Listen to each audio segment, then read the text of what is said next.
નમસ્કાર મિત્રો, નવા લોકમાં આપણું સ્વાગત છે. આપણે આવી ગયા છીએ અત્યારે માધવપુર.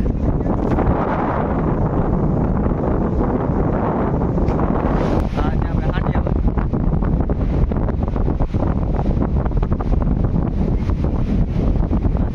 બેવાની જરૂર છે,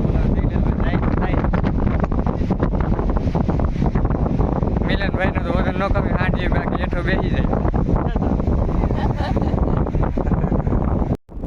આપણે આવી ગયા છીએ અત્યારે પહોંચીએ તો માધવપુર. તો આપણે સિદ્ધેશ્વર મહાદેવ, તો ત્યાં આપણે દર્શન કરતા આવીએ.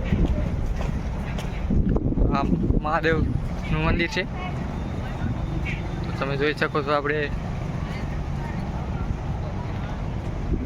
લોકેશન પણ એક નંબર છે. આપણે તો પાછળ દેખાય છે આપણે, તો આપણે આ લોકેશન એક નંબર છે. આપણે માધવપુરનું જો શિવલિંગ પણ દેખાય છે.